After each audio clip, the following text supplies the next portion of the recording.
This week's episode is brought to you by Body Scare. All natural body care products so good, they're scary.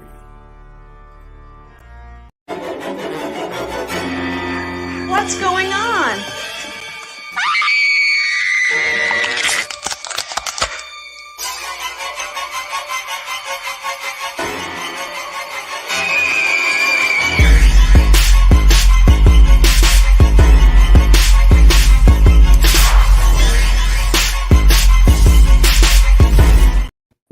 Hello and welcome back to an all-new Zompire Horde podcast. This week we have an amazing guest with us, Mr. Peter Anthony, actor, director, writer, producer of one of the best fan films I've ever seen in my life called Roseblood, a Friday the 13th fan film. Welcome, Mr. Peter Anthony. You left out badass motherfucker in the resume that you put out. Thanks, man. You also left out Mad Cuban. The BMF belt. The BMF belt. Thank you so much, bro. You saying one of the best fan films that means so much to me, not in a cocky way, but just how hard we worked as a team way. So thank you so much. You can tell you can tell between the what's it called when like people do this together. Interact. Collaborate. Well, no, I mean, but you can really tell like how much you guys did put into it. Oh, like the camaraderie in the yeah, exactly. And it really shows through in the art. So thank you. It was special. Michelle was there. Were you there last 2 days or last day? I was there the very last day. Jason called me like on an emergency basis because like effects guys like bailed or something or had the house got burned down. Yeah. They and they were in a different state. One of their family members like had a problem with them, knew they were gone, burned their house down, killed all their animals. Holy shit. Their dog, their cat, their snakes, and they lost everything. We did a fundraiser for them after that. And they're like, "Can we go? We have to go." I'm like, "Of course you can go." You know, Jesus crazy. Yeah. Oh my God. Yeah, I Michelle, forgot you were about working that. with the hand with string, right? Weren't you working with Brent on that? Yeah. I got to like squirt the blood when the hand was degloved and oh my God, I love that awesome. scene. Yeah, I'm like, hey, I did that. It was pretty cool. And the brain smash scene, some of that brains and blood went like right underneath the door, like into the room that we were in, the room behind. It was like right under the door. And I think one of us got it on camera. It was so awesome. Yeah, that's one of the things I really appreciated about it was the amount of blood you used. Thank you. Oh, yeah. 13 gallons. I love it. Exactly. More next time. Use all the gallons. we only could sneak Jason in at the end. People sometimes, I understand they're mad. Like, why couldn't you put him earlier? I'm like, dude, once he gets in that facility, what are you going to do? Have him like pause? You know, he just had to go ape shit. Yeah. So, right. It was worth the wait because he fucking went ballistic. And I think it's like it helped establish the storyline too, you know, because you are coming off of part 6. Or 7. So it's like you're continuing a story and there's a gap in between that you kind of got to fill. And so it made sense to me why there was, you know, that kind of background story that led up to Jason coming into the facility.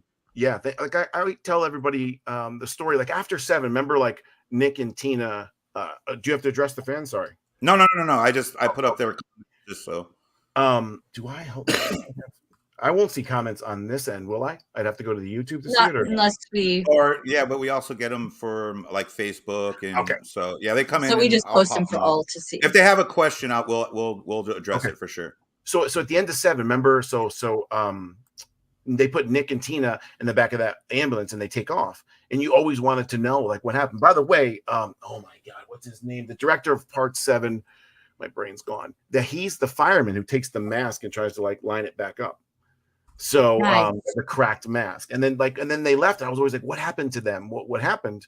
And then you got part 8, which 8's not, you know, towards the bottom of the list for me, but I always wondered what would have happened with Tina then. Right. So I figured like the military the police would kind of know what was going on. They would find Dr. Terry Kaiser's notes, right? Dr. Cruz, and they would see something special going on, and the military wouldn't let her just go away. So where would she go? She'd probably go to a military like special place. So in my mind, that's where I wanted to go with that. Yeah. The director was John Carl Buechler. Yeah, I can't believe I forgot his name. Yeah, he's in our end credits. Yeah. Well, before we get too far away from the deglove conversation that we were at, One of the things that I do when I watch slasher films is just look for creative kills and just kills that are like fucking awesome. Yeah. And that one is up there in my top favorite ever. Like the gloves, the dude with the fucking, what is it, a briefcase?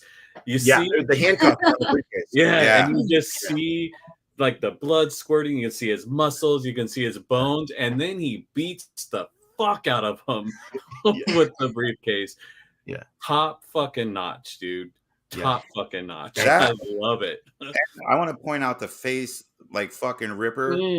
That was one of my fucking favorites. I was like, it just shows like Jason's physical brutality without using the machete or an axe. You know, like how brutal he just is as a person. He doesn't really need a fucking weapon. He'll just rip his arms off. You know what I mean? Yeah, that one was tight, but I still like the glove and the beating a little bit better. If you want, I can elaborate on those a little bit if you want. Definitely. Yeah. Please do. It's in the behind the scenes on the Blu-ray real extensively. We break down the top 4 favorite kills, which is the Strang one, the face rip, Brent through the wall. Oh yeah. That was the other one was. But yeah, so oh man, what were you just saying? Oh man, I did so many things, man. But anyways, back to the hand one. Oh, the machete.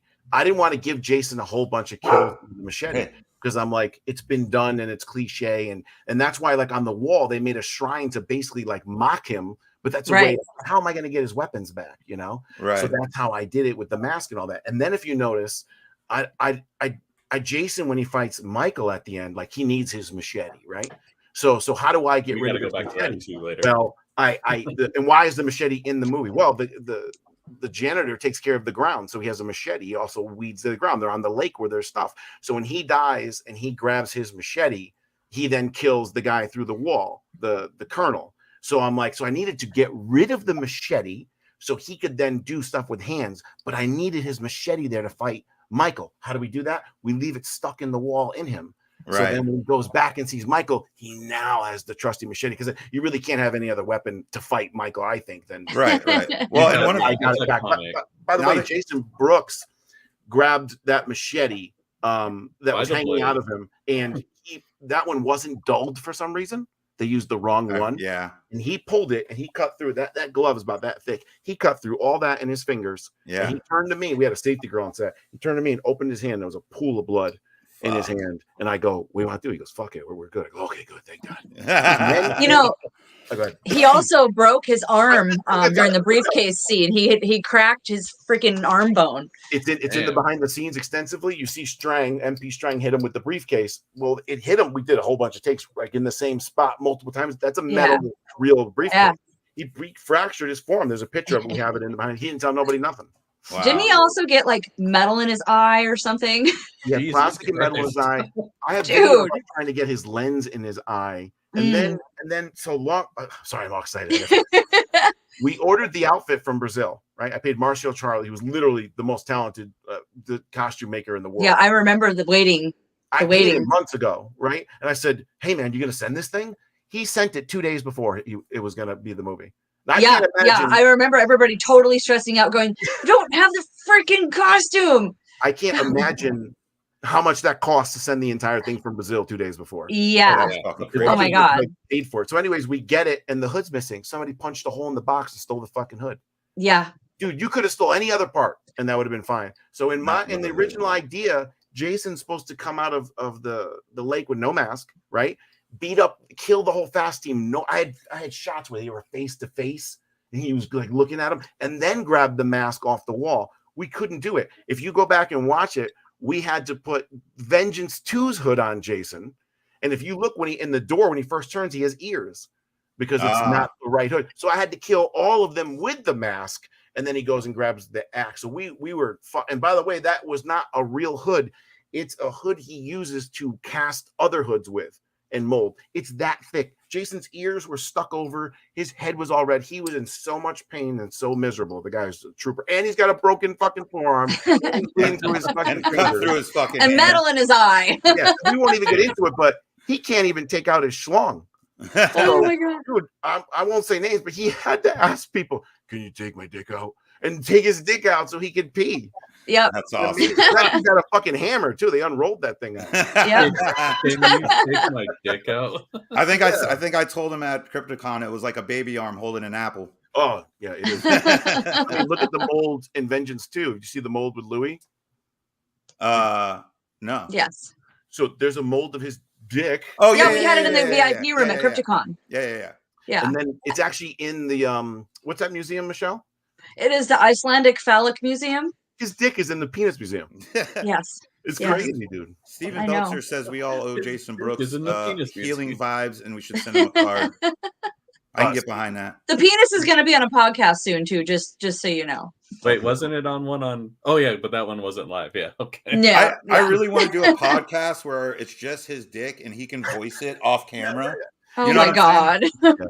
Stephen Belcher is the father of Zombie Nick.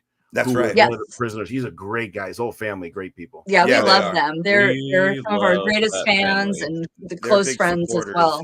Big Love him. Nick supporters of is the my podcast. boyfriend. I love that guy.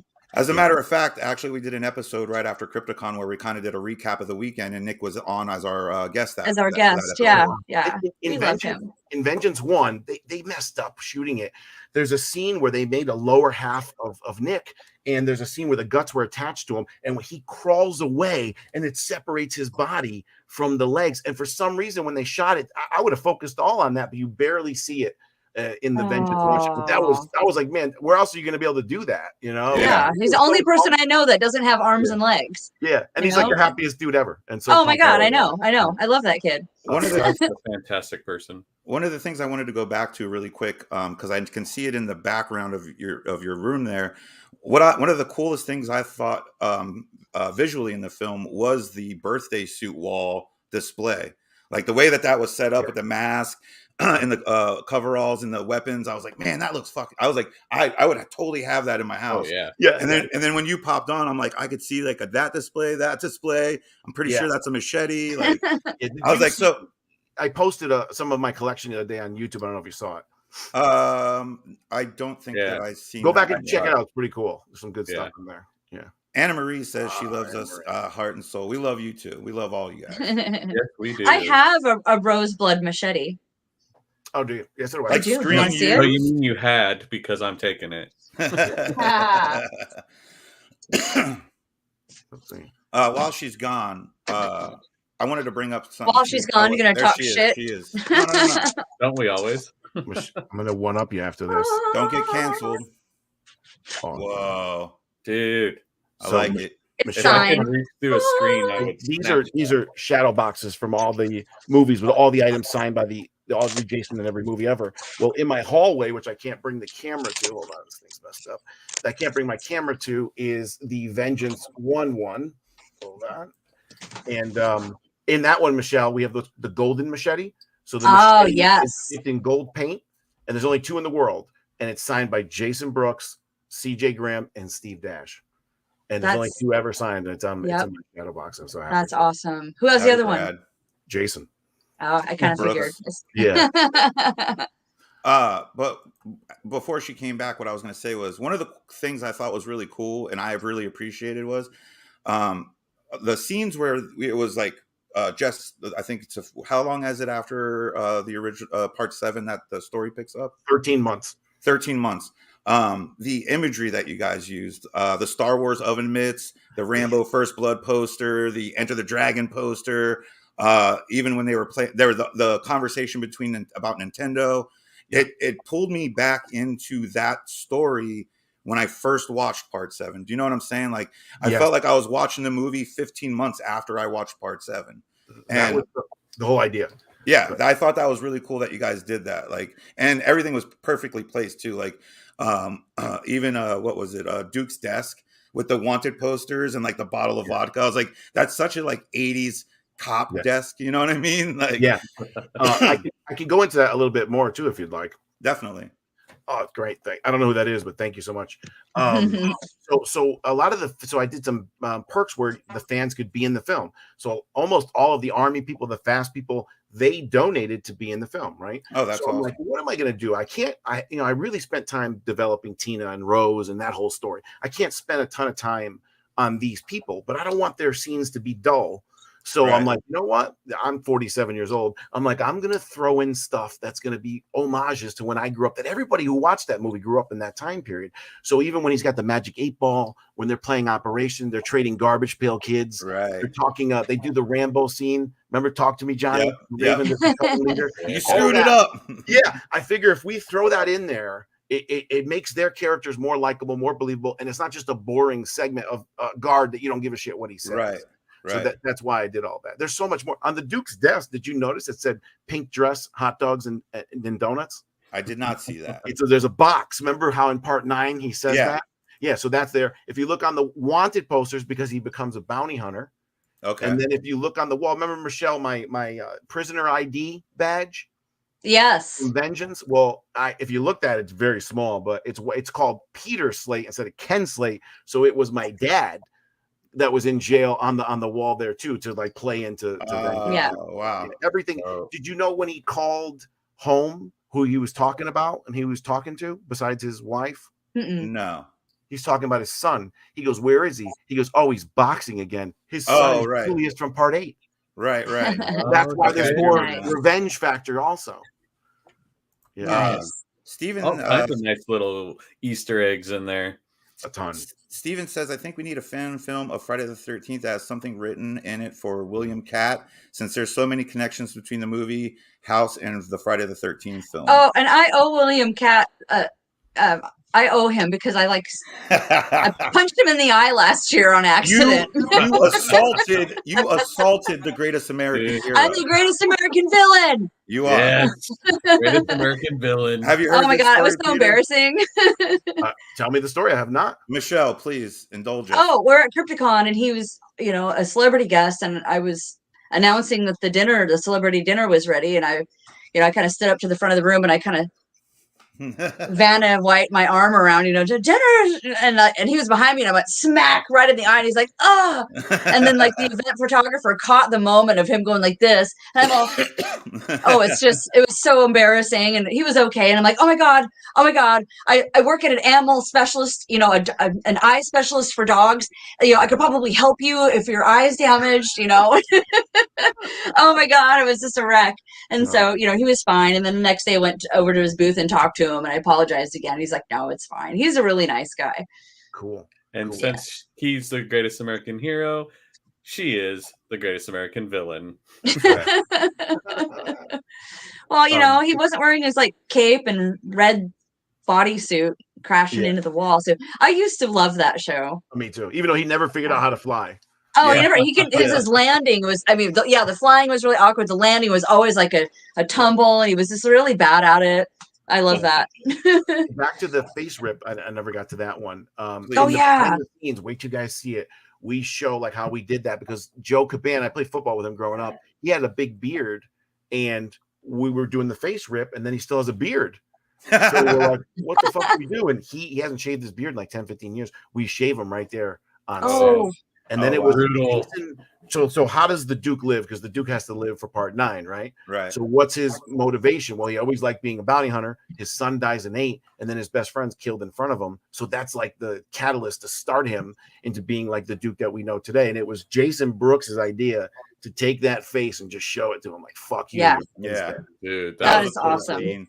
That was also another really cool scene when he puts the face up. Snaps it up against the window. Yeah. And then that was so remember Maddie, where she lost her earrings and she goes into that little barn thing? I have a video on my phone I'll send you, but the behind the scenes is big on that. So see this blue light. If you remember, Kane's in that like barn shack thing, and it's lightning out and it's blue like a storm. So that's what we wanted to recreate with that film. If you look where Jason Brooks is blue, and where Brent is white, like Maddie was, and she gets killed through the wall just the same way. It's actually timed out the exact same. So I have a video. Yes, I remember playing it. I saw a video of it being played at the same exact time, and it was like simultaneous. Yeah, yes, I remember. I totally forgot about that. Yeah, yes, we wanted to make a half. It's so cool how that was timed. Could spin through it and everything. Yeah, I love attention to detail is fucking phenomenal. I love that you guys named the last hospital hotter mental. I thought that was a nice homage to Kane. I talked to him about it. I said, Kane, I'm putting your name in there, bro. It's going to be on Lars' chest. It's going to be there. He's like, Thanks, Petey. Fucking love it. Did he choke him? that impression was spot on. He calls me Petey, which I fucking hate because it's kind of like, I don't know, non-masculine, let's say. Right. And the problem is he calls it to me, and then other people try calling him. I don't you ain't calling me shit. You're not. You ain't Kane fucking hotter. Yeah. So he knows it bothers me, so he always calls me. Yeah, that's awesome. I love that. One of the things I don't know if this was intentional or not in your writing, but what I always look for in movies too is kind of like inspiration, you know what I mean? Or not, like kind of like where ideas were drawn from, kind of thing. And I know this is taking Friday the 13th and moving it over to a zombie film, but it really had Day of the Dead feels to me, being that there was like the scientist and the military, and they were kind of battling, and there was these, there, and it kind of had that feeling. Even some of the scenery that you guys, had going on, it had like a very kind of doom and gloom feel to it that you would, in like an apocalyptic, visually kind of had. So I thought that was really cool. I don't know if that's something that occurred to you or. So yes and no. So there was nothing that I took specifically from Day or Dawn of the Dead, but I am a huge fan of that. And also I met him. He's actually Cuban. I'm half Cuban. So I actually met him. He grew up one town over from where my mother grew up. Oh, wow. So I met him 6 months before he died at the Connecticut Horror Fest over here in Danbury, Connecticut. It was then. I actually have a portrait of him tattooed on my foot. Oh, do you? Yeah. Whip that out before the show is over. Will do. Your foot, not your dick. Yeah. Well, let's see it right now. Hold on. Don't fall. Whoa.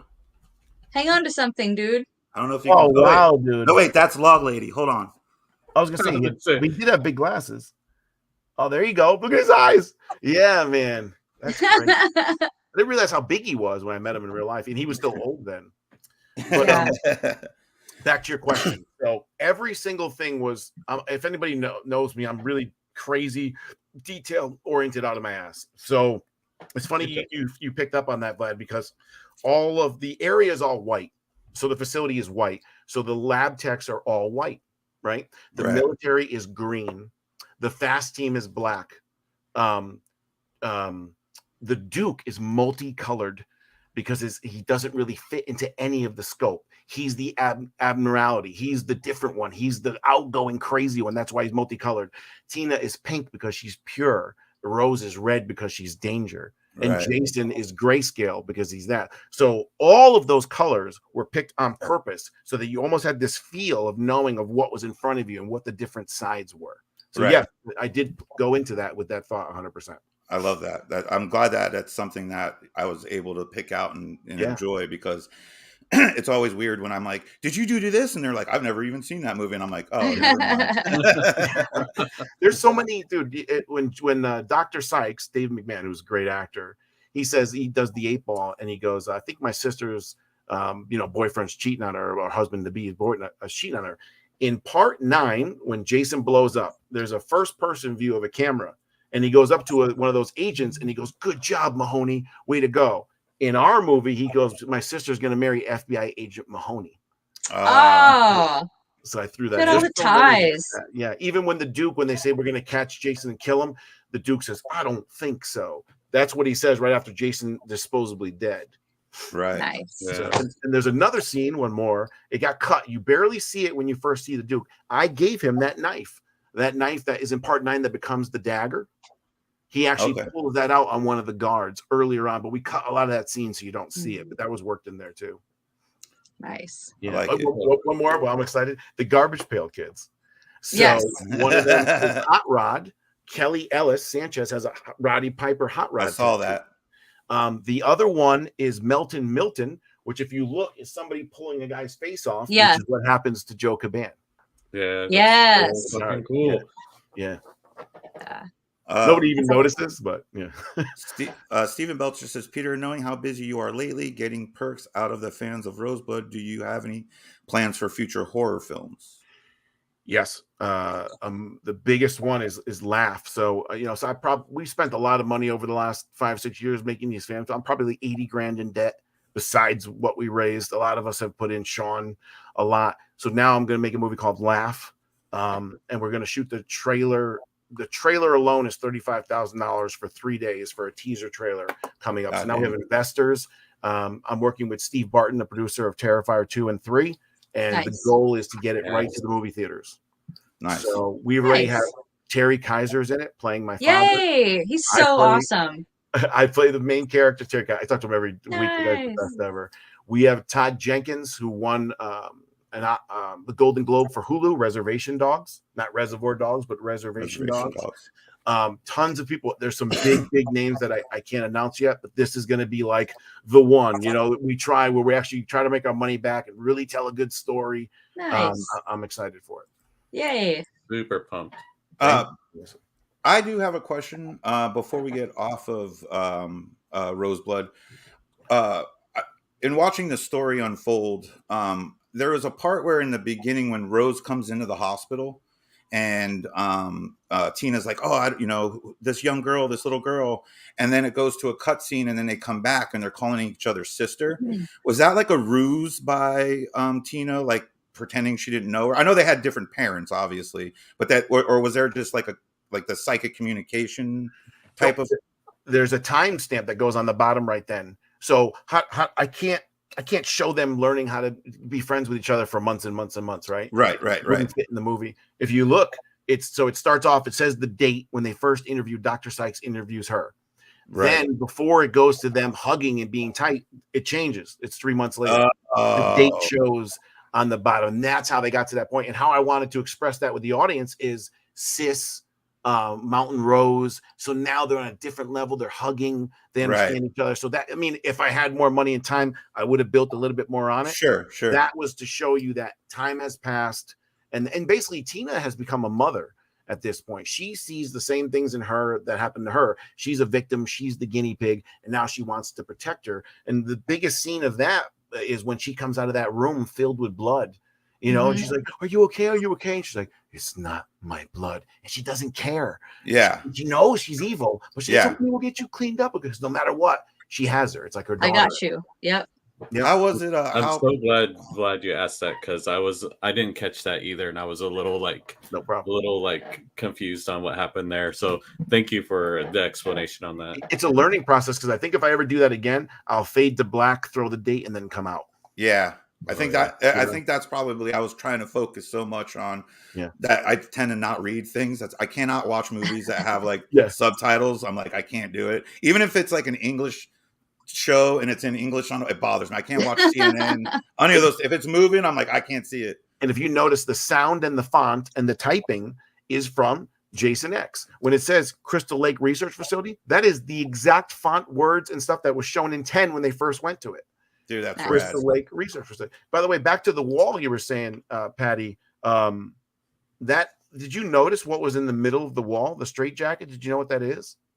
I did not notice. No. In Jason X, remember in the beginning, he's in that straitjacket. Oh yeah. We're showing how that happened. We had that thing made. Villains in Love, Ruben Morales. We had 3D printed the collar, the shoulder things, the hand bracelets, all that. We found the exact jacket, the exact belt. So basically, they're going to catch him. They're trying to and put him in that suit, which eventually ends up at Camp Crystal Lake Research Facility 10. So that's why it's there.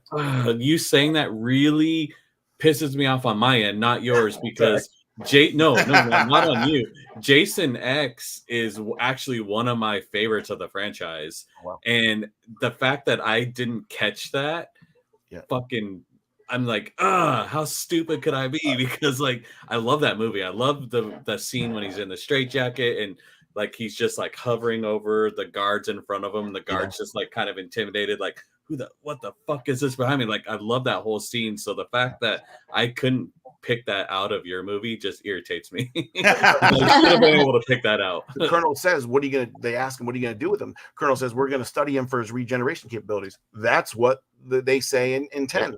Right before they go to him. Yeah. Well, since you've pointed out all these amazing, like kind of like Easter eggs from, touching back and forth between the other films, we were talking to Aaron Carlson the other day from CCC Entertainment, and he donned you the foremost expert. I don't know. I probably didn't say that word right, but an expert on Friday the 13th.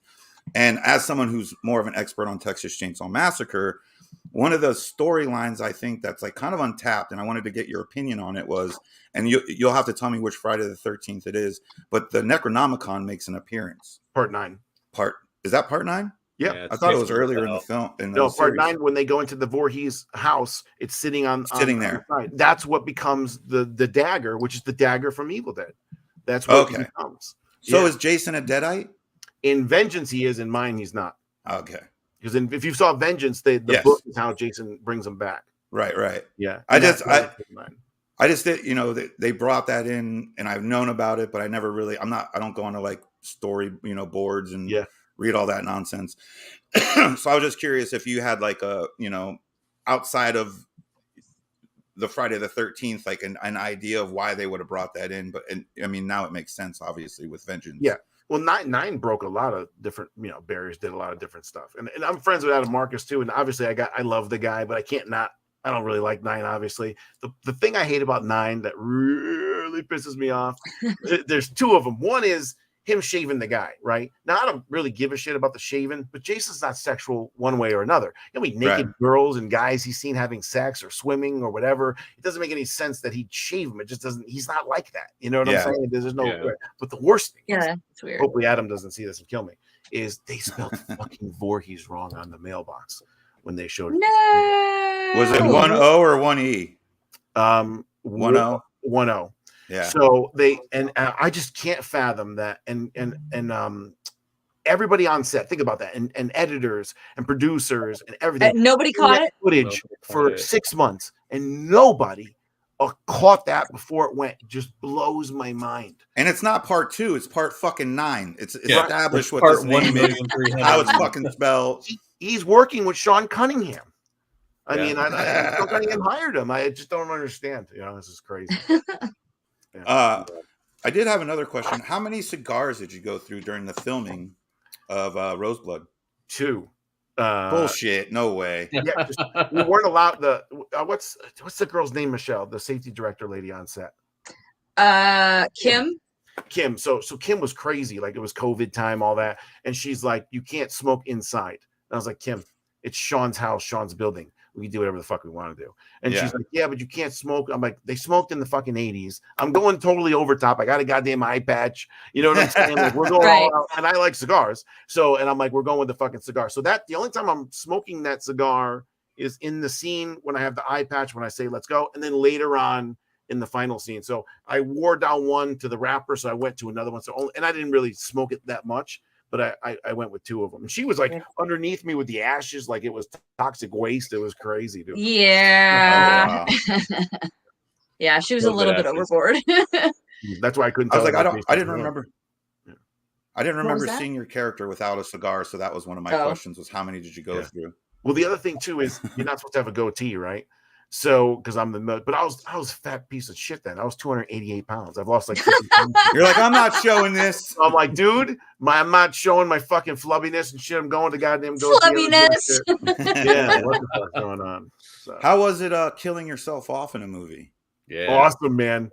Awesome. Dude, when you make a movie for this, Michelle knows this. When you tell someone, hey, you're in the movie or you got the part, the first fucking question is, how do I die? Yep. That's right. Everybody says. And so mine's a little deeper. The general has a vision of what he wants to happen, right? He started with Tina, and she doesn't have the power she has anymore. A, she doesn't want to do it anymore. And B, she's not prodded and poked enough to make that anger come out. And that's why you see it in the beginning where people are like, oh, she had to use her hand. I go, yeah, because she's not the same anymore. Yeah. She's defeated. She's in there for 30 years. She don't give a shit about nobody. She don't give a shit about nothing. So it has to be brought out of her. And at that point, they realize they have to go with Rose. So Project Manifest is Rose. Project Gravity was Tina. So then the general has a vision, right? Well, Rose takes one of his eyes from him. Rose takes away half of the evil vision that he has, and Jason takes his other eye. So before he dies, before his neck gets snapped, his entire vision was taken from him. Yeah, literally and figuratively. Yes, literally and figuratively. Yeah, right. Yeah. Nobody gets that either. But Steven says Nick the Zombie and I are fans of a book series called The Nightmare Academy by Dean Lorey, and this author was in Friday the 13th Part 9. I believe he was the writer or something on that one too. I didn't know that. Also, Friday the 13th is seriously its own universe in itself. Heck, if Kevin Bacon is connected, everything is connected to it. Yeah. He's not wrong. He's not wrong. I was just in the cot. I don't know if you saw me go to the camp Nobi Bosco. I went to the original camp and they had the reunion from Friday the 13th part 1 and 2. And I laid in the cot. I've been. I saw that. I saw that. Yeah. And then, dude, Vlad, I fucking Paul Fury fucking or is it John Fury plays Paul in part 2. I have a video where we sat by the campfire. He tells the whole story again. Oh, no shit. About Jason. We paid for it and they record it for you. Oh, dude, that's awesome. That's badass. Yeah. And then Harry Manfredini did my music and he was there. He was like telling everybody that he was, to the fans there. Pete was great in the movie. And then, That's Adrian awesome. wrote, it was one of her favorite fan films. She was telling everybody there. I was just like, I pinched myself. It was like fucking unbelievable.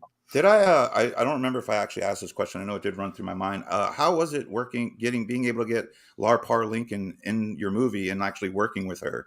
Obviously being the original Tina Shepherd.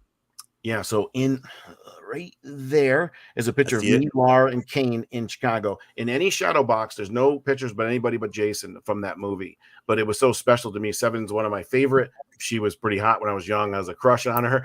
And I wrote the story never thinking I could get her, so that part was really small. This is really broken down in the behind the scenes in the disc.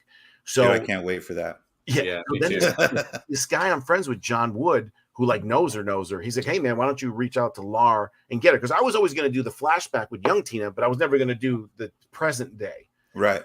So then I hit her up and I'm like, I didn't know what I was talking about. I didn't write her part, nothing. And I was like, hey, this guy John told me I could call you. She said, okay. I called her. I tell the whole story. I actually recorded some of it. And I could tell she didn't want it because she's like, well, what do I do in it? And I didn't write it. So I'm just like, oh, you're at a table and no. And she goes, oh, okay, I'll think about it. I'm like, fuck.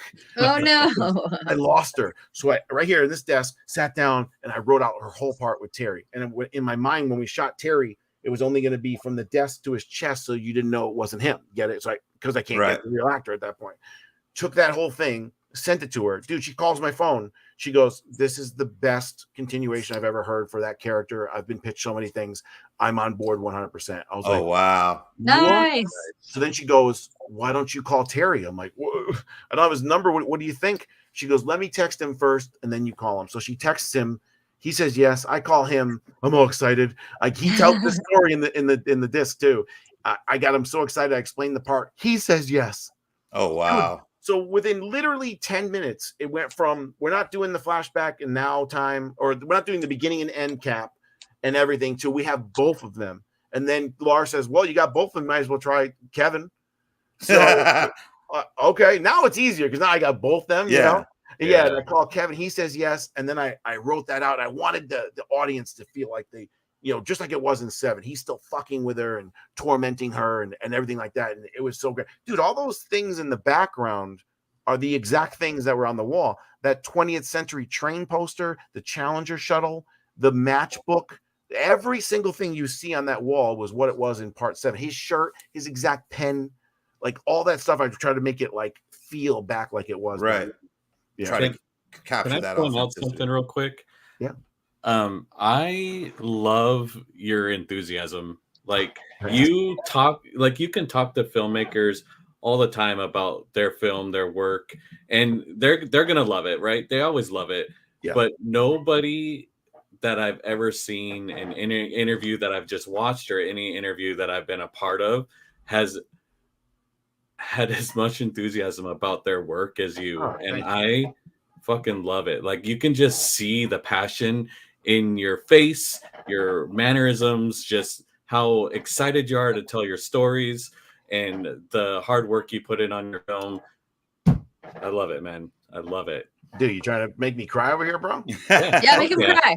Yeah, make him cry. Dudes can cry, fucking cry away, man. Yeah, I can't tell you how much I don't have the words to tell you how much I want to say thank you for that because it's real. So I'm a big dork. I have this exterior like I'm something else, but I'm a fucking dork. And I love this shit. And the fact that you say that, it's funny because Laura and Kevin said, I was like, why did you say yes to me? And they're like, you were so excited. You made everyone else excited. So thank you so much. Because I'm just, at the end of the day, I'm just a huge fan. I just can't hold it in. I mean, growing up, watching all these people, and you would have told me 5 years ago you're gonna make a film with all them. I say you're fucking lying. You're out of your mind, Right. you know. So the Fuck fact that off. it did, thanks so much. It means a lot because it's just I love it. I love being just a little niche or a part of history with this, you know. Peter, Sherry would like to know if there's where she could find Roseblood for sale. It looks like you can watch it on YouTube. You can also buy. Sorry, her name is Sherry. Yes. Sorry, I just didn't. Peter Anthony Productions, inc@gmail.com. You can hit me up. Vlad, she can hit you up, and I can get her information from them. Definitely. We have a bunch of extra. We're selling the Manifest one. You can get the DVD, which is the exact knockoff of the original DVD, color scheme, and everything. I have all videos on everything that's the same. So, like on the VHS, it's exactly the same too, right? Dude, there's VHS. Yeah, that's our Tina now with our mask now, with our knife now, with Dude, the I same need one back. of those VHSs. Dude. So now on the back, so everything's exactly the same. I mean, everything. The tape itself has everything the same. In the back of the original VHS, it starts with ever since. In mine, it starts with ever since. I counted the amount of words that they talked about their movie and their VHS. I matched the words. Holy shit. God damn. Dude, the detail. I have to go back to this comment that came up a little bit earlier. Talk about attention to detail. Exactly. And I mean, I'm sure you know about the reswell of VHS with it, like the collectability of it now, and how it's kind of making a resurgence. Rebecca says VHS. We knew it would happen. I kept all my VHS tapes because I knew it would happen. If you guys got 1 second, I'll run downstairs. We have plenty of seconds. DVD to show you something. Yeah, yeah. Run away. We'll sit here and drool about your movie while you're gone. We'll wait. I will take this opportunity to say that if because normally we do our show on Monday nights at 7:00. We did a show yesterday at 1:00, which you can go find on our Facebook group or YouTube, where we got to interview who, Michelle? The Addams Family. What a did family they make films. What did they make, Pat? They make films, horror films, and some dramas, and they were fantastic. It's a family of filmmakers that we interviewed for Hellbender. There you go. Okay. Yes. And we're back with Peter Peter's back here on the Zompire Horror Podcast. This is part 7, the original. So the DVD. That's right. It's hard to see, but see the top and everything. Yeah. Okay. Oh wow. I already had this poster, so I had to just keep that symbol. Yeah. But then I went with that. But this is where shit gets fucking. This is where it gets crazy. This is the back of theirs. So it is Lar, right? Kane Hodder, and the picture is Tina. Hold on, Tina, Jason, and Maddie getting killed through the wall. Hard to see, but okay. So Tina and Maddie. Yeah, you can see it. This is R1. Holy shit. Now with Jason Brooks now with our Tina. Hold on. Yeah. Jason Brooks and the knockoff scene we did with Maddie with the blue light with Brent. Exact same pictures, but with our people here. So hard to see. Wow. That's fucking I love rad. it. See that? I love it. Love it. Rad. It's fucking awesome. Inside, they have this fiery Jason. I like it. Nice. Dude. And that's Jason Brooks. Does yours come with like a kill count sheet? Did I see? Oh shit, motherfucker! That's that. Ooh wee. So it's every kill in like a cartoon form. How they got killed. Yeah. It's got Jason. I freaking love that. Jason's kill list, Michael's kills, because I don't know if you know, Michael's in the movie before you think he is. He kills their parents. He kills everyone in the room. That's him in the room. That's why the knife is the kitchen knife that comes through the door. Right. The guy yells he has no face, meaning him. She draws him. The guy says is pure evil. It was always Michael. Yeah, that's something I wanted to make sure we talked about before this episode was over. Was Michael Myers incorporated into the film? Michael is my all-time favorite slasher. Like I love him. I love how. Fuck off, Vlad. Vlad's over there shaking his head. And I Leatherface screamed like a little schoolgirl when Michael entered your film. So please for the love of all of anything, can you please just talk about that for a little while? All right, real quick, the VHSs, then we're going to go to yours. Look. Oh, wow. And then. Awesome. Dude, that's so badass. Yeah. Look at that. I feel like, one of the coolest displays would be both of those, like, next to each other, signed by fucking Hodder and Brooks. Like, you know what I'm saying? Framed together. Dude, that would look so fucking kill. I'm making I agree wholeheartedly on that. Back to That'd be easy to do. That'd be easy to do. Back to the Michael question from Patty.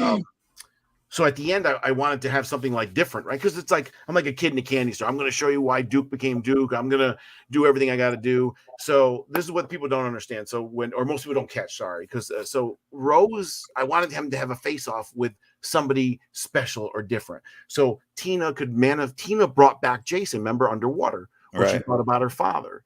So that's what they're trying to get her to do. And that's what the serum is. The serum is trying to help Tina become more powerful. So, Joe Rogan always talks about the mushrooms. What's the psilocybins or whatever?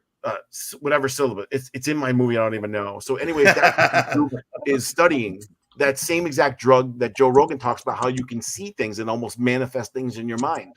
So Tina's become weak. They're trying to make that serum for her. So basically Tina and was she typing over there? Yeah, Tina and Rose are somewhat similar, right?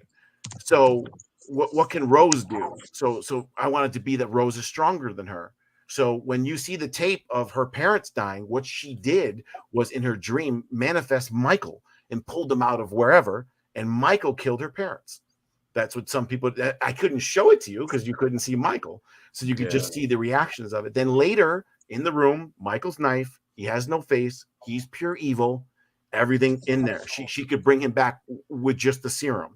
Then when you look at her real quick, when she's drawing with a red pen, she's drawing Michael in the room. If you stop the screen, killing everybody in the screen.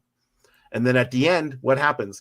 She already has one red eye. She's already more powerful than Tina. Tina has no red eyes. And then at the end, she gets the shot, which she doesn't even need. And she becomes super cyan, right? Double red eye. And then Michael out, but doesn't really have her powers all the way. Doesn't know how she did it or what's going on. She thought she sent them back, but she didn't, and that's why she died. And by the way, in the dying scene, I took that from Freddy vs. Jason, because if you listen to the music, it's Friday the 13th. You see the knife, just like you saw the machete with Freddy and Jason versus Freddy.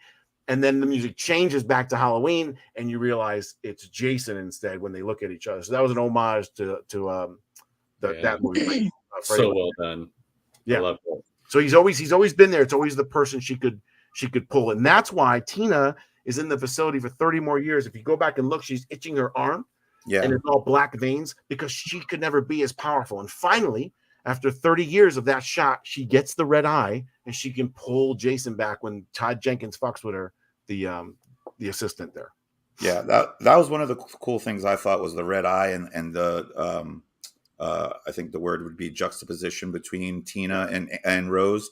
How you had the blonde and the pink, even and at both their desks, all was pink or all was red with the glass rose, and just like the kind of like night and day between the two characters showed you, like, you kind of knew what was gonna, their personalities and what was gonna happen with those characters. But it was subtle, like it wasn't, a lot of that movie actually had a lot of comic book feel to me.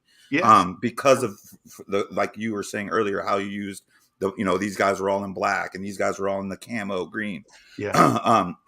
And into those two characters, it still had that kind of like, I mean, it's definitely a Friday the 13th film, but it also kind of had like a comic book feel to it. 100%. And then did you catch? Hopefully you caught this. I'm a huge Crow fan.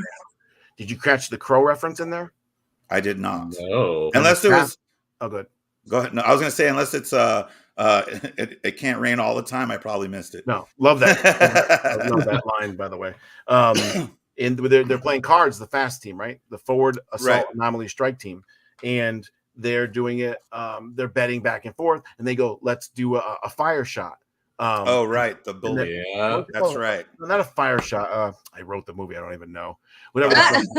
So just from like fire it up. Dude, I love the Crow. There was no way that wasn't going in there. I forgot about that scene. So that's what she does. And then when she gets her guts cut, I was like, "Whoa, we got to show the bullet coming out." The bullet dropping. That was fucking perfect. Oh, thanks. I would have.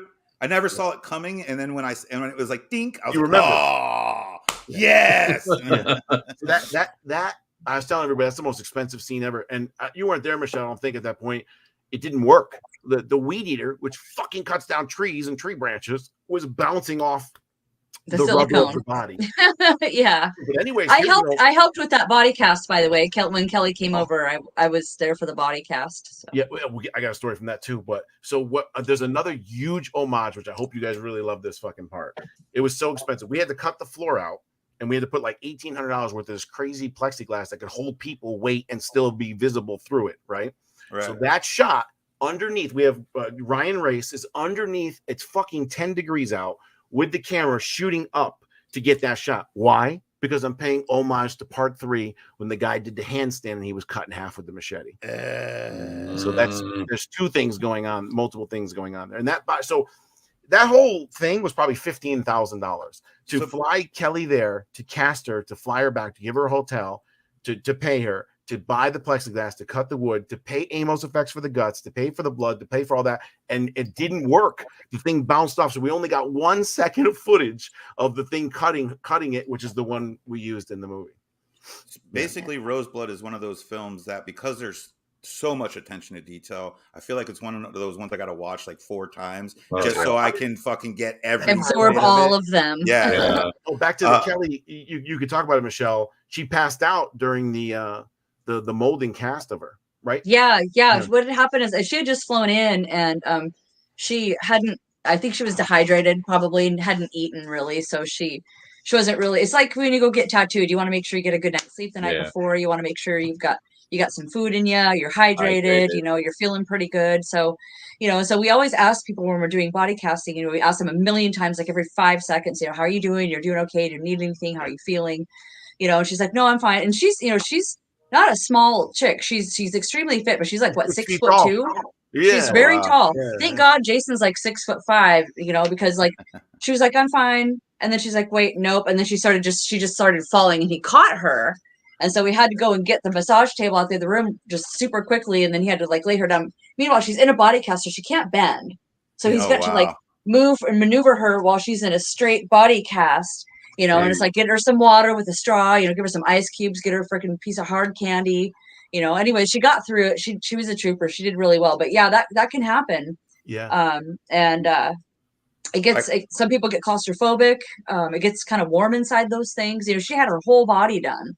From her neck down to her feet. It was an entire body cast. 2 things. 1, she's a girl. She's in phenomenal shape. And she doesn't want to eat before that. She has to basically get naked. She did get naked. Yeah, she was 100% naked, except for her socks. That's why I said to Jason, I'm like, what'd you have to do, like, when you did her? He's like, well, I molded her from neck all the way down to her privates. I was like, what do you mean? And he's like, yeah, I had to take all the hot wax stuff and put it on all her parts, her butt, her butthole, her front, her clam, everything. Like, everything. Yep. Boobies, everything. It's on everything. I'm like, listen, man, I try to be professional, but I'm probably going to get a Woody during that. It's all very professional. It's like you work on, we've worked on tons of beautiful people, and it's like, working on a car. It's just the part you're working on at that time. But yeah, but my guy down there got a different mind. You know what I'm saying? Like, I probably mold Patty and get hard. I don't even know. We got to make sure he shaves first, because that shit doesn't like to, that silicone doesn't like to come off. When there's hair. That sounds horrible. Nick wants to know. Nick the Zombie wants to know, who would we be more afraid of, Myers or Voorhees? You guys can start. Michael Myers, because he's always in the shadows. Never know when he's there. Like Voorhees, I know he's there. I'm gonna run from him. I'd probably get caught and die, but I love Myers. Myers is my man. No offense to your film, Peter, because I absolutely love it, but Myers is my man. So that's who you're most afraid of, I guess. Sure. All right. I'm going Voorhees, man. Like Myers kind of needs a knife. He doesn't like rip body parts off and like smash you against a fucking tree. You know what I mean? Like he's a little bit more like, I think Myers a little bit more refined. I guess. What Myers are we talking about? Are we talking about 78 or are we talking about Rob Zombie's Myers? All right. Well, 2 different Myers. Okay. Well, here's the thing. You talk about either one you want, it's still fucking Voorhees. Fair enough. Fair enough. Michelle, what do you got? Michelle, what do you got? Oh, I don't know. It's like Voorhees is really like near and dear to my heart, so I'm not really afraid of him. So I'd have to go with Myers. I'm gonna be definitive on this for you children. Oh wow! Yeah, it's 1 year. What I'm did you say? 46. How old are you? 47. All right, I'm 1 year younger. Damn it. I'm older than all of you. I'll take it. I usually get young. Whatever somebody says is what I go with. They're like, "What are you, 42?" I'm like, "Yeah, there it is." Yeah, thank you. Michelle says I'm 25 all the time, and I don't correct her. That's right. It's Jason Voorhees. I mean, growing up, I was an alpha male. I bodybuild, played football, like all that shit like that. He's just in your. I agree that you're saying, Patty, he's in the shadow stuff. Jason's in the shadow sometimes too, but it's just a menacing. I remember watching part 3 and him with his big traps and how fucking menacing he is. He just seems like an unstoppable motherfucking tank. He's the fucking best. There ain't no one fucking close. It's Jason fucking Voorhees. Are you fucking fucking Vengeance? This is the Vengeance 2 mask. Brand new Vengeance 2 mask that just came in. Voorhees Vengeance! All right. One more question I have. I got one more question. I was watching your a video last night that when you went live. And again, congratulations on your dive into full-time movie making. That's terrifying. That's terrifying. You have our support. Yeah, 100%. But one of the things you said was indie horror has never been bigger. Yeah. And obviously with the success of Roseblood and Vengeance 2 and what was the other one that you did? You did another Friday the 13th. Camp Blood. Yes, all of Camp Blood. Especially now with social media, Twitter, YouTube, and things like that. Like how much has that benefited you guys trying to get your name out, get your movie out? Because it's not easy going into Hollywood and trying to pitch a movie and those things. It takes years. But the fact that you guys are able to do it now and do it on your own platforms and become as big as you have, what does that? Talk to me a little bit about that. Yeah, well, it's a lot easier now than it was, but it's very hard. I mean, it started. One of the bigger ones was Never Hike Alone to be one of the first bigger fan films, right? And he had a little cameo with Tommy at the end, so that was done. But in the beginning, when I first tried for Steve Dash for Vengeance, it was very tough. So I was like, I knew Steve. I'm pretty good friends with Steve. I was, and to try to pitch them this, and then we tried to pitch him. He was supposed to be my character as the prisoner. Oh, wow. So, and then when it didn't work out, Jason was kind of like rewarding me for everything I did with the movies. Like, you want to play the part? I'm like, yeah, fuck yeah. So that's how it happened. But in the beginning, it was tough to try to sell as far as getting the stars. It was very tough into trying to sell them what the part is, what it means. They go, what is a fan film? They don't even know what that means. And then what does it mean to them, like in rewarding? Who's going to see it? And then Indiegogo. I never did an Indiegogo. I don't know how to market it, all that. So I think it was always there. It just was never tapped. And then once everybody started to tap it, and that includes all of us indie filmmakers, it got so much bigger. And then you got like the guys at Terrifier too, who just kicked the fucking door off the fucking hinges and went to main time movies and international and stuff. Even films like Skinamarink, which never would have got to the movie theaters if it wasn't for Terrifier. I'm telling you, like nobody would gamble on stuff like that back then. So now I think it's big. I tell this story all the time. Growing up, horror slashers was the best ever in the 80s. Yeah. I think now we're better than the 80s. You have so many horror. You have A24. You have African American community now making their own movies and their own production. And they're really good. Really good. And then you have the video game. Now you got TCM, you have Killer Clowns, you have Friday the 13th, you have conventions are through the fucking roof. You have so much more independent. All these franchises are coming back. TCM game coming out. It is the shit now between conventions and talk shows and us talking this and people making their own films on their own. I think you're now seeing the 80s again in the 2020s. Yeah. I think when people look back, and that's a cool thing too, is that we're here to experience both. So we have that base of the original 80s slasher that we grew up on, like, Freddy, Jason, Michael, even Ghostface, but now to see those same stories and characters kind of be reintroduced to us, or that storyline continuing has been really cool. Yeah. I think it's, one of the better things about horror is that we got to grow up in that late 70s, early 80s clip, you know, where we had USA Up All Night. Oh, yeah. And we, you know, we got to see B movies that I literally cannot find anywhere now. And I got to watch it with Rhonda Shear, you know, her boobs everywhere. And the other Gilbert Gottfried. Gilbert Gottfried, he shouted out Roseblood. Yes. Yeah. He That's was fucking great. awesome. He was great. I when I was 6 years old, I tell this story. So you know, back in the day when we grew up, you didn't have TVs in your bedroom. So the family had a TV downstairs. I would pretend to pee, right? Get up, and I would go downstairs and sneak downstairs. I'd make a little mask. I'd put it on, and I'd either watch HBO or I'd watch USA Up All Night, and I would watch horror movies all by myself. You know what I'm saying? That was it's different. But back then, I know you can agree with this. You were almost like different or wrong or weird if you liked horror. It wasn't sexy like it is now. There's not like hot chicks that are cosplaying back then. It was totally different because our parents' generation wasn't into that. No. And now it's cool. It's different. Yeah. There was a certain feeling you got when you walked into the you know, the local. Now I'm talking about the mom and pop chain where you had to go through the beaded curtain to get to the horror movies, and like your skin just looking at the covers of like I Spit on Your Grave and I'm trying to think of Cannibal Holocaust and all. Yeah, like like you just see those and you're just like, you don't know what to grab. You know what I mean? I miss looking through horror movies at the video store. It was such a great feeling to just like have all like the look at the different cover art and I used to do that on Friday nights, you know, like I don't know, 15, 20 years ago. That was what we do. We just go to the Blockbuster down the street and go to the horror section. Cut this thing open so I could show you what I did on the video. Yeah. 1 second. Damn it. Show us. Get it open from the top. I'm gonna end up ruining this fucking thing, but I don't give a shit. Hold on. Almost. This is mine anyways, so no worries. So is that whole room specifically Friday the 13th? Yes. So on mine, to pay homage to growing up and being a kid and all that, when I have the exact Roseblood, and if you see, it says "Be Kind, Rewind." Oh hell yeah! Oh my god! On there, fuck yeah! I love that. That's awesome.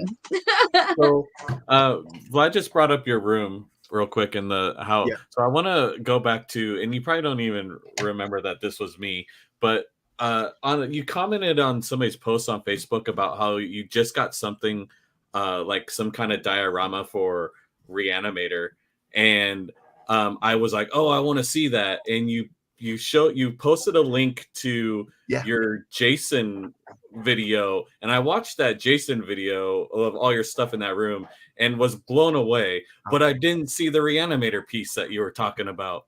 I think he was watching our podcast and he's a big time Reanimator I think fan, that's what it was. It's not one piece, it's part of the diorama. It's gonna be so hard with this TV to Look see. at that. Let me just move my mic. I built this from scratch, all the wood. This is Jason. There's that series, I forgot who makes them, of these little figurines. Look at that. So that's reaction figures. That's part 6. That's CJ Graham. That's awesome. That's Nick Castle signing Halloween. That's what's his name signing Reanimator. Oh wow, gotcha. Oh my god. Jeffrey that video. That's Pinhead signing Pinhead. Doug Bradley. Pamela Voorhees back there in the grave. Oh my! This mic's got to move. So that is so cool. That's badass. With his head cut off like Jason. That's Chucky signed, melted like part 2. That's rad. That is Scream signed by both gentlemen also, and that is Sam from Trick or Treat who signed it last HorrorCon. Love it. That's fucking sick. Cool, what a cool idea! Look at you, artist. Gotta add artist to the list. This one, dude. If you guys remember this guy, this is Xanax or whatever the game was he was playing in part 4. Tommy. Oh, fuck yeah! Look at it. It's like my god, like a clit. I just want to rub it. I want to say like that fucking vagina mouth. Now this one, I got another one for you, children. Oh my god! I made this one myself. I made this little head with the paper. Oh yeah. So this is not Jason. So let me move this mic. So Steve Dash, if you brought him anything, he had a big feud with Warrington Gillette. because long story short, Warrington just always said he was Jason, and Steve wasn't online. He never knew. When he found out when he was older that he was signing pictures that, Warrington's only maskless Jason. Right. So he was all pissed. So if you brought him a picture that was signed by Warrington Gillette, he'd rip it up or throw it out. So now I knew Steve, and I said, Steve, listen, I made this sack and I had Warrington sign it. I go, it's the real sack with the real material, everything. I go, listen, man, if you don't want to fucking sign it, that's okay. Please don't bash it or ruin it or anything. He signed it. Oh, now, that's awesome. His family, this Dash family, was in Vengeance 2. We flew him down because the grandson played young Jason in Vengeance 2. Yeah. His daughter didn't believe me so much, even knowing me. They called me a liar. We had a huge fight. They're like, you would have never signed it after you got Steve first, and then you went and got Warrington. I said, I would never do that to you. I had to send them a fucking video that I have of him signing it after. Oh my God. Okay, it's okay. But so that means it's like rare, right? Yeah, 100%. Yeah. I got another one, fuckers. Hold on. In part, I'm all excited, dude. So in part fucking 6, this is back in the days of like VHSs and stuff, right? So you couldn't really see it, but I remember seeing it with my eye, but not until it got to like Blu-rays could you really take the scenes and really elongate them and do whatever you want. When Tommy hits them with the propeller when they're underwater, the normal damage is on the left side of the mask, which becomes Kane in part 7. But in one motherfucking frame, the damage was on the wrong side. And I told Tommy McLaughlin this, and he's like, that's not possible. He's like, we didn't invert the film and it never went to the other side. I go, bullshit, motherfucker. So I went and got the fucking footage and printed out that scene and brought it to him. Then I got fiberglassmask.com, which all my masks come from, and I had this one fucking made. It's called the Mistake Mask, and I had CJ sign it and write mistake on it. Dude, that's awesome. That's one off right there. Yeah. DJ is actually from the town I live in. His cousin and I used to be roommates. What? Tell me the story, bro. Well, he's from Shelton, Washington. I know he lives in, I think, in Vegas now, doesn't he? Yeah. He's from Montana now. Oh, is he in my? Okay, so he's originally from Shelton. He went to high school here. His mom actually lives maybe 2 miles up the road. But I used to work at this lumber or at a plywood mill here in town, and I started working with his cousin. Apparently, I didn't know. He came over my house, and I have a picture of CJ in costume with Alice Cooper signed by CJ, and says like to Vlad, blah blah. And he when he moved in with me, he goes, dude, that's my cousin. And I didn't know CJ was from Shelton at the time. I'm like, no fucking way. And he's like, no, I swear to God, like his mom lives up here. Unfortunately, he ended up passing away. And I think it was about a year or two later, I saw CJ at Crypticon. And I went up and I was like, hey, man, I knew your cousin and we were roommates. And he's like, no way. Like, and he actually pulled me aside. And I think we talked for like a half an hour. He was just, wow. yeah, I mean, that was, I think, the third time I met CJ. And so he's like the coolest fucking, you guys know, he's the coolest guy ever. Yeah. But it was just like really cool to kind of have that connection. But it was funny when he came in, he's like, yeah, it's my cousin. I'm like, shut the fuck up, dude. That's not your fucking cousin. And it turned out it was.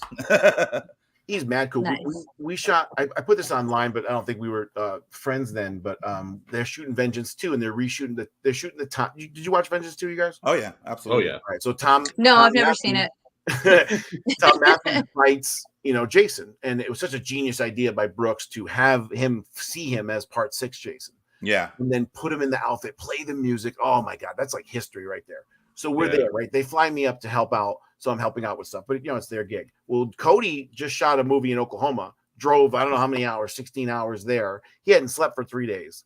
He was so tired. Jason Brooks is in the full outfit. So we get to the fight scene and we're sitting there outside and he goes, hey, Pete.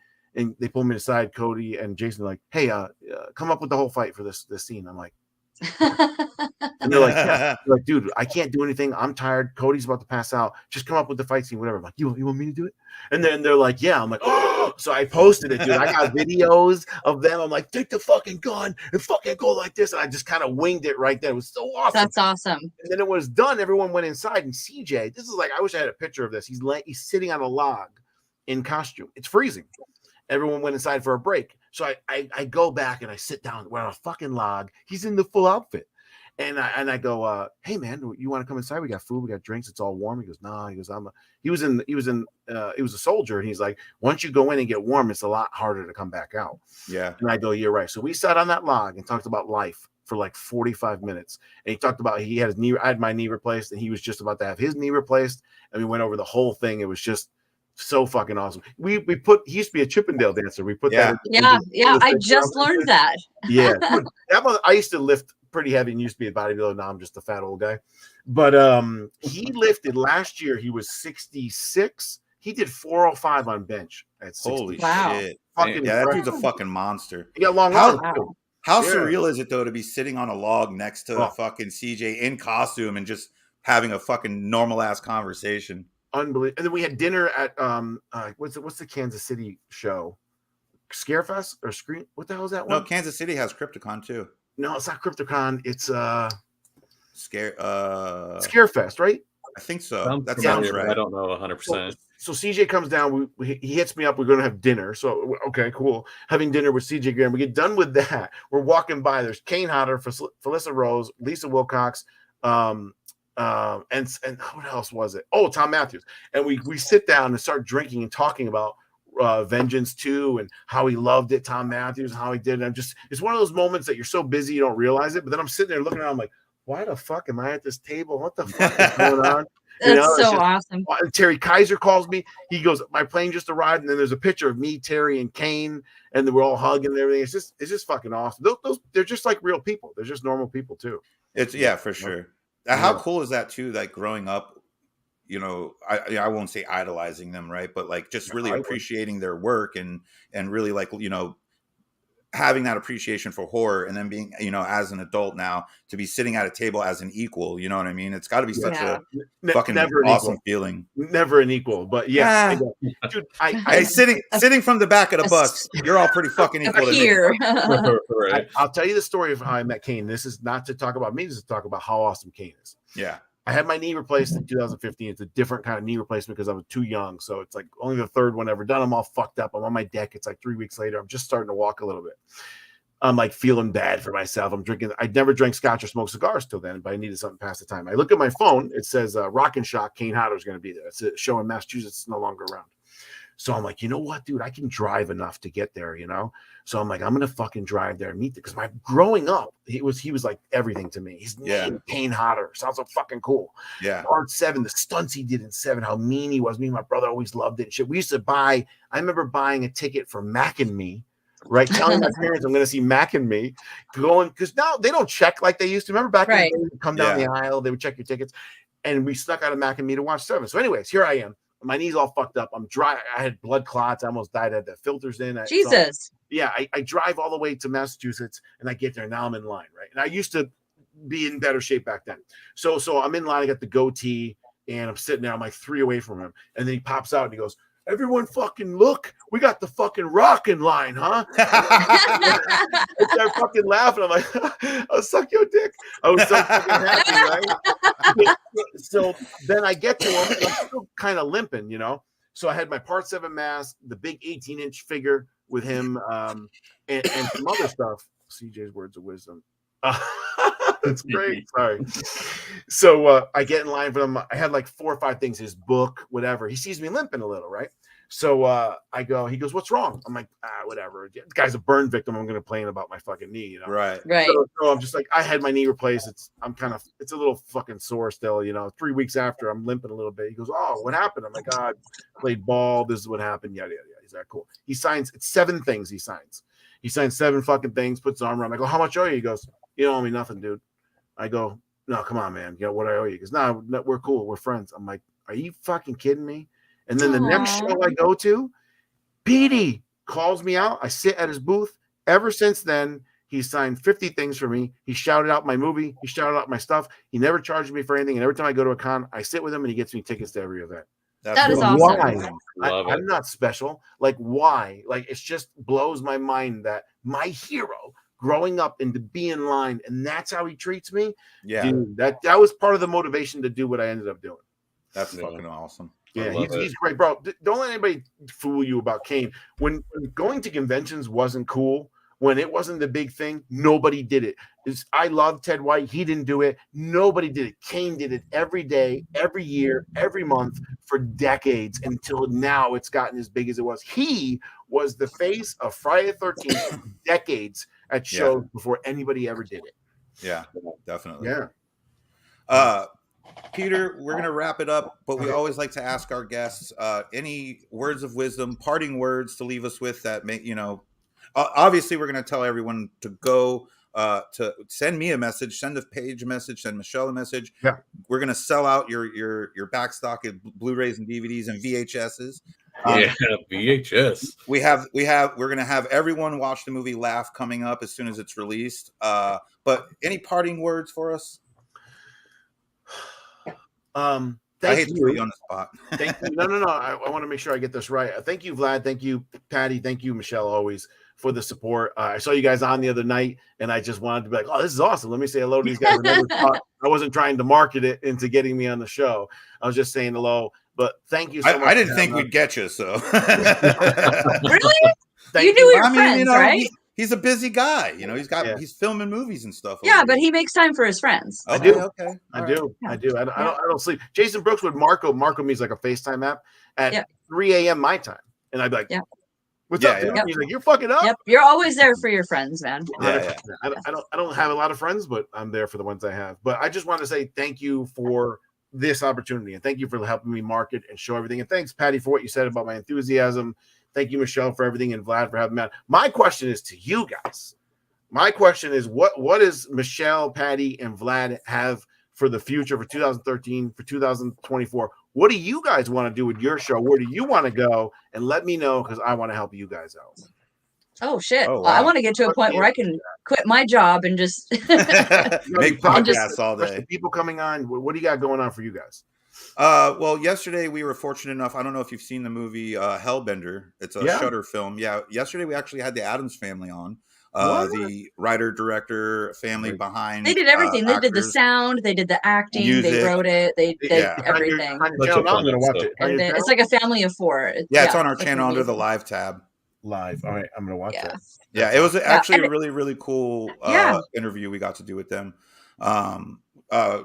In the future, I don't know what we have next week, but I know for the future.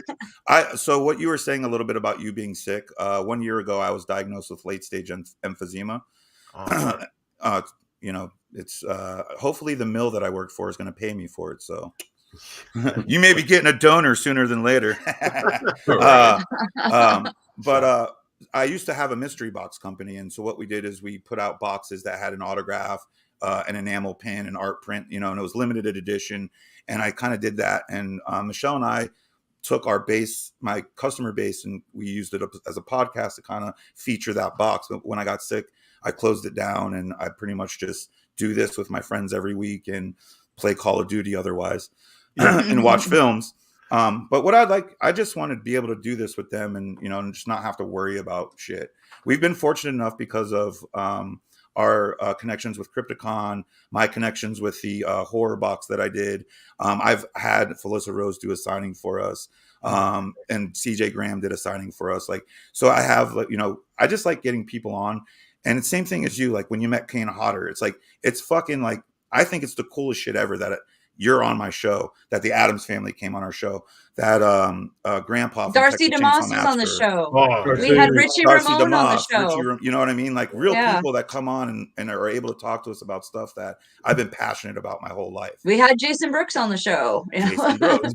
And so as long as I can continue to do this, I feel like my life is pretty good. Awesome. So I'm flipping it, man. I'm questioning now, Michelle. Next, what's up for you? What are you working on next? Are you going to be working on 259? I am. Yeah, I'll be there. I'm on the weekends because I have my day job. My goal is to eventually retire from medicine and do film full time as well. Because there's so many projects we're working on, and there's just not enough time in the day. Right. And Real Fiction Studios, we're blowing up. We are blowing up. And so I want to just. I want to be continue to be a part of that as it grows. So it's happening. Who don't know, Michelle is part of with Jason Brooks and Naomi and some other people with Real Fiction Studios. And I'm not saying this to bullshit because I know you guys. It's unfucking believable. Jason Brooks will Marco me and he'll show me. I'm like, are you fucking kidding me? Dude, the shit that they're doing. I can't give away the Creature for 259. Yeah. In the kitchen and he showed me the other day. I'm like, what? You guys made that? He's like, yeah, he's just so talented. All you guys are so talented. So I'm going to be coming up for Aaron Carlson's movie. I play Tank. Yes. in the horrorverse. I'll be there for a week, the same week you're shooting with Cody, Ryan, and everybody. So I'm going to see you. Yay! Awesome. All right. So finally, last but not least, first of all, I love the fucking R2D2. Patty, what do you got fucking lined up? What's your fucking goals for this year and next year? What you got, buddy? Well, I mean, if we're talking podcast, I love what we do on this podcast. I love horror. I love horror culture. To me, horror is more than just watching a movie or talking about a movie. It's a fucking way of life, right? It's a culture, and Family. I love everything about it. So, I love the fact that we get people like you on the show who we can talk to and help you guys promote your work. And the more people we can get on to help promote their work and get them, the recognition they deserve for the art that they're creating, the happier I'll be. So I mean, I love it. I love that. Outside of the podcast, I mean, my wife and I run. You saw the ad at the beginning. We run an all natural body care product called body care line called Body Scare that we work with. We've worked with the Soska sisters. We've worked with Bill Mosley. We are actually working with Judy Fox with Kane Hodder for a while to get some stuff going on that. But that has not panned through yet just because we're having some issues with a few things. But nothing on Kane. Kane's fucking amazing, like you were saying. Nicest guy. But, I'm still working on getting Body Scare up and going. Would love to work with you guys we have a product line called Camp Blood. It's all Friday the 13th theme. So we'd love to probably do like a cross promotion or something with you on that. If you wouldn't mind one day, that would be awesome. 100%. And I want to have you guys on my show now that I'm now going forward with that. I would love to. I'll do my hair next time. Yeah, I love helping everybody out and promoting everybody and sharing everybody. I'm big on that. And what I was saying when I think you're just Patty, you're saying is family. Like the horror, it's nothing like that in the world. Here I am in line, right? I'm like a former football player, MMA guy, bodybuilder. I'm sitting next to a guy who's like a total dork with glasses. We're sitting next to another guy who graduated from MIT, who just grew up loving horror, and everybody is family, from little kids being in the cosplay at 1 year old to older. Nobody fights. Nobody fucking argues. Politics, religion, zero. It's out the window. Everybody is just 100% into it. I love it. It's a family like I've never experienced before. That middle finger wasn't for you, Peter. It's because Derek Winsky, what happened? He's a Pittsburgh Steelers fan. Oh, yeah. But just real quick to touch back on what you guys were saying about family. When we were on Aaron Carlson's podcast the other day, we were one of the things I brought up too was, how the horror community, outside of other communities, has a very underdog mentality, and especially like the independent films, the smaller podcasts, that we're not Joe Rogan, we don't get millions of views, but the smaller podcasts and stuff. When we stick together, we all flourish. You know what I mean? And I think that's where that family comes from, is that fact that we all are just cutting our teeth trying to make something. And if we support one another, it makes it a lot easier on us, on our friends, and the people trying to make it, you know what I mean? And do something special. 100%. So horror is like the person that's always there in your worst times. So like, absolutely. There's times where I had a 5-year stretch where my 5 best friends OD'd. My stepson was taken from me. I had my knee replaced. Like, there's just a lot of bad times. I'm not bitching. I'm just using it as a reference that and horror was there. I remember when, oh my God, what's the Kane Hodder movie where he played 4 of them, where he played the guy with the axe? Hatchet. Oh, Hatchet. I remember sitting in bed, had another knee surgery, had a machine on my leg, taking my blood out, giving me ice. I remember Hatchet 3 coming out, and I was never so more happy. And I got it off TV and I watched it. It's like horror is that friend that never lets you down. Right. Yeah, absolutely. Yeah. Love Hatchet. Absolutely. Well, Peter, man, I can't tell you how fucking fun this has been for me, and I'm sure I'm speaking for Michelle and Patty as well. Absolutely. You're awesome. And when I almost said smile. It's not smile. Yeah, it's laugh. When laugh comes off, we definitely want to have you back on because we're gonna want to watch that and talk about it too. Right. So we hope that you'll come back and join us. Oh, he's coming back anytime. Michelle just sent me a nude and said, "Come back on." I said, "Okay, fine, I'll come back on." Boom, done. Well, thank you so much, man. We appreciate you coming on, and we definitely will talk to you soon, bud. Definitely. Thank you all so much. I had a great time. Thank Awesome. you. It was so good to see you. Awesome. You too. All right. Good Well, night. what do we got next week, guys? That was awesome, by the way. Peter Anthony is one of the coolest fucking dudes that we've had on here. Yeah. We keep getting awesome guests. I'm so blown away right now. I don't even know if I can think enough to talk about what we got going on next week. Do you have it written down? Somewhere. No, Derek, I have not got my shirt yet. God, Derek. Come on, Vlad. Hey, so Derek, you're busy. Derek let me die in the streets of El Mazara on Saturday night all by myself so he can kiss my ass. So, thanks to Peter's Roseblood, my film Escape from Hell, a Friday the 13th Fan Flam wouldn't be possible. There you have it. Sorry. See? I didn't mean to cut you off, Pat. I'm just trying to stay on top. No, you did. You hate me. You know we're still on the air, right? We're still live. Yeah, we're still live. Okay, what are we doing next week? So you know how we did that that episode about horror movie subgenres, and yes. Sea Monster suggested that we do more of like a narrowed down version of it and kind of do episodes. Yeah. So next week, unless we get a guest to bump it out of the way, we're talking about home invasion horror. Ooh. I like that. It's like Purge. Terrifying. Purge would be on there because they invade homes, don't they? Purge, the strangers, all of that kind of. Technically, Last House on the Left could have some of that in there too. What about I Spit on Your Grave? At least the remake, because they I mean, it's got elements in her house. I put that more of a revenge horror, but it's got elements of home invasion. Okay, well, they do invade her home, don't they? Yeah. Let's see. Maurice says he'd like to come on and talk about his upcoming film, Escape from Hell, a Friday the 13th fan film. Maurice, if you want to do that, give us a message on the Zompire Horde page, or message me or any three of us, and we can talk about that for sure. And a link to your movie so we can watch it. Yeah, well, it says that it's upcoming film. Maybe we can get a trailer. Maybe we'll get a trailer. Hey, there you go. Knock at the Cabin. Last House is fucking horrifying. Agreed. Okay, so we have our next week's episode. We did a fucking hour and a half tonight, which is awesome. I know, I'm tired. An hour and a half that wrapped up. I don't think I'm going to go on my walk tonight. 3 days of podcasts. Oh my God. We've been on the air so much, right? I love it though. Yeah. I can't. Crazy. And also, just for anyone that's still watching, we are going to be on an episode of Around the Reel coming up soon. Yes. We don't know when yet, but we'll keep you informed. That's where also we were the guests. Yeah. It was such a fun episode. From CCC Entertainment Group, which I am working with, and Peter is also working with on a big project called the Horrorverse right now. Speaking of Peter, we just had him on our episode, and he was fucking amazing. I know, right? That's so awesome. See you in an hour and a half, Derek. Don't let me die in the streets of El Mazara. God damn it. Post links to the other podcasts. Sherry, if you go to youtube.com/Zompire Horde podcast, actually, is it?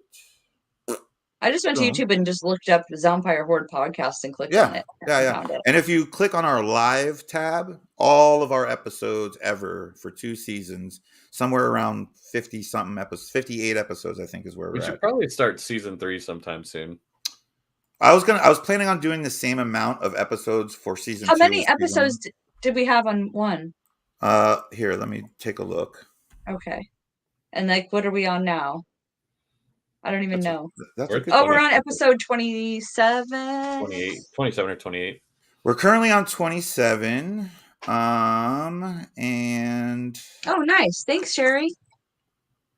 Sherry's awesome, by the way. We did 34 episodes. Okay, so we'll stop at 34. 34. 34 and then it we'll start season 3. Excellent. I would just like to go back to your comment about Sherry being awesome. Yes, I wholeheartedly agree. Yes. She said, "Oh, thanks. Your podcast is first I've watched. Love, Sherry. We love you too, Sherry. Thanks." I said, "LOL, watching. Sherry." LOL. But yeah, if you go to our YouTube, glasses. I'm gonna eat some dinner. I love you guys. I love you too. And are you gonna put us out with a little cowbell? Oh, thank you for watching Zompire Horde Podcast. Hey. This week's episode of the Zompire Horde podcast is brought to you by Bloody Knuckle Customs. Come check us out at www.bloodyknucklecustoms.com. What's going on?